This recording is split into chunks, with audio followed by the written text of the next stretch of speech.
Okay, so October, 18 October is celebrated every year as a Menopause Day. So it was a coincidence that FamilyCon also was organized on this month, and we thought it is a good time to avail this opportunity to create awareness about menopause.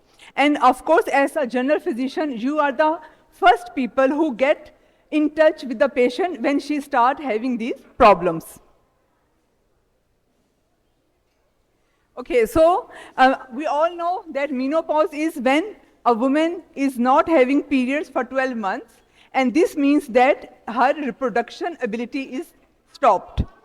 It is a natural aging process, but remember, patient is suffering. If one take-home message you can get after today's session is that these women need treatment. Don't tell them this is a normal thing, सबको होता है, आपका भी हो रहा है, फिर ठीक हो जाएगा. They are suffering. So we are here to alleviate their suffering. So you can see, even at the age of 50 years, we are not deprived of estrogen. 50% estrogen is there, which is very important for our well-being.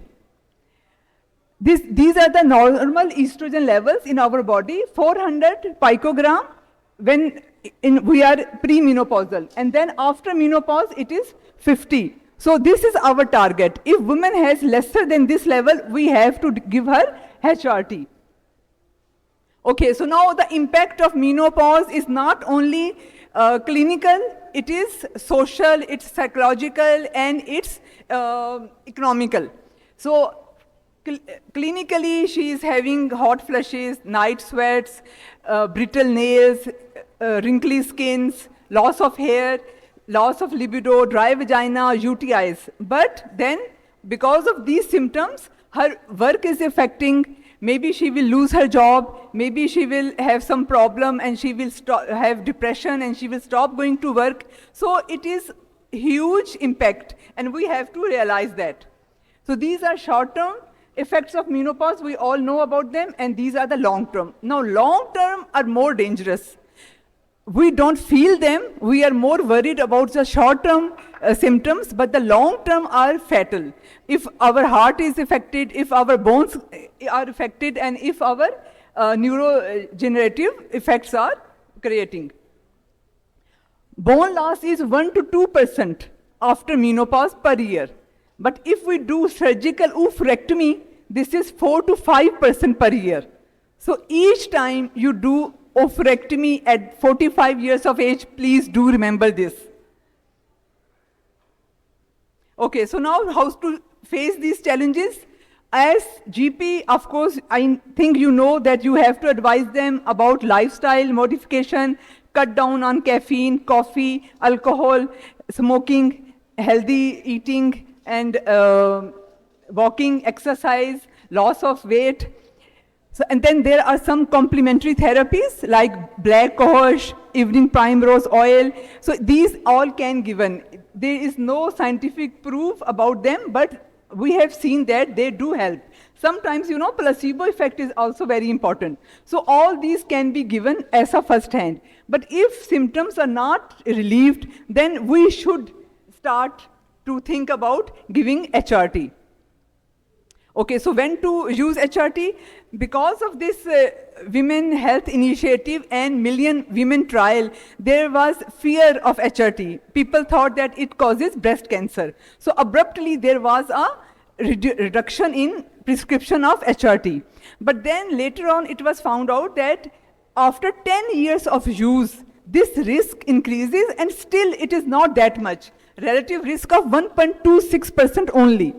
So now the practice is to start HRT, but to stop it as soon as women is symptom-free.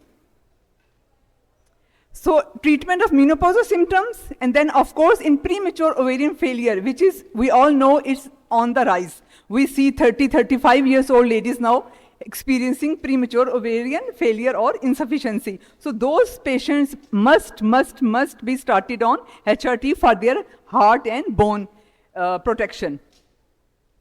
And for cardio protection, there is window of opportunity. So first 10 years are very important.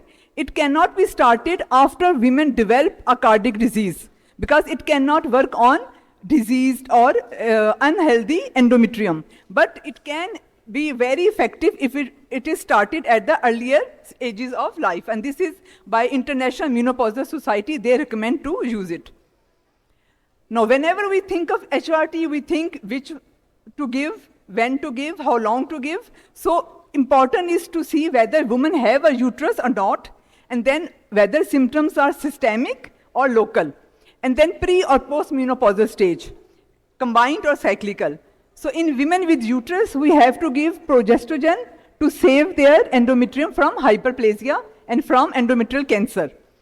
But in women who don't have their uterus, we can give her estrogen only. Then in premenopausal or less than 12 months of amenorrhea, we have to give cyclical to resemble more than their own cycle. And then if it's later on, then we can change to continuous. Routes of delivery, so for vasomotor, for hot flushes, for night sweats, it's systemic, but for local vaginal dryness or UTIs, it could be local. Okay, so there are different doses which we can give. And I compared them from the contraceptive pill. So contraceptive pill have much higher doses as compared to HRT. That's why we don't give contraceptive pill, although it also have estrogen and progestogen, but the dose is much higher. We give in lower doses. And there are many routes available: oral, nasal, transdermal, vaginal, injections. Duration of HRT is important. So if the relief of symptoms, so till 3 to 5 years you are safe. You can continue the HRT. Later on, then you have to discuss the risks with the benefits. If for prevention of osteoporosis, then of course you have to take it for 10 years at least. And if women is with premature menopause till the age of 51, we are not afraid of breast cancer. Breast cancer risk on HRT increases after the 51 years. Now there are some contraindications like undiagnosed vaginal bleeding, VTA, active recent angina, or MI, suspected current or past breast cancer, endometrial cancer. So detailed history and workup is important. And follow-up, initial follow-up after 3 months and thereafter annually. And in follow-up, you have to check effectiveness, side effects, BP, weight, breast examination if indicated, pelvic examination, and then review of risks and benefits.